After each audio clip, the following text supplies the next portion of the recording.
Sveiks, lauksaimnieki! Ir sācies 2026. gada pavasaris.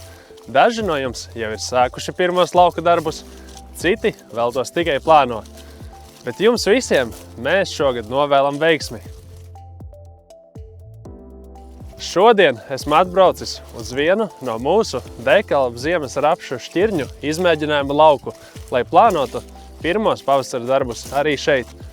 Un pirmkārt ar prieku secinu, ka mūsu šķirnes ir pārziemojušas labi. Arī šeit, Latvijas ziemeļos.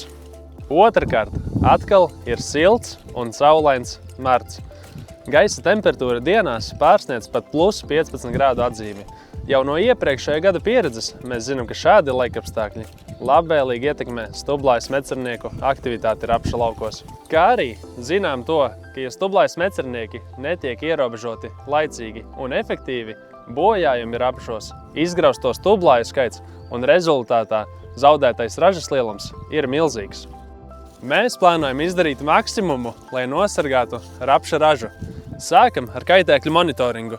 Un šeit mums var palīdzēt gan šāds vienkāršs kukaiņu ķeramtrauks, gan arī digitālais kukaiņu ķeramtrauks Magic Trap. Ja 10 dienu laikā stublājas mecernieku skaits ķeramtraukā palielinās par 10 vai vairāk, ir īstais laiks lietot insekticīdu. Ja arī jūs savā saimniecībā vēlaties izmantot šādu digitālo kukaiņu ķeramtrauku, to varat iegādāties mūsu interneta veikalā agrocloud.bayer.com. Lai maksimāli efektīvi ierobežotu kaitēkļus rapsī, es iesaku izmantot Sivanto Energy. Tas ir jauns Bayer sistēmas iedarbības insekticīds. Divas darbīgās vielas un oriģināla produkta formulācija nodrošina augstu efektivitāti dažādos lietošanas apstākļos un plašā klāstā ar kultūraugiem. Sivanto Energy var lietot 2 reizes veģetācijas sezonā, un pirmo no tām es iesaku izmantot tieši, lai ierobežotu stublājas mecerniekus. Otru apstrādi var veikt vai nu līdz rapša ziedēšanai, lai efektīvi ierobežotu spīduļus, vai pēc ziedēšanas, lai ierobežotu sēklas mecerniekus un pangodiņus. Kad rapsis zied, Sivanto Energy lietot nedrīkst.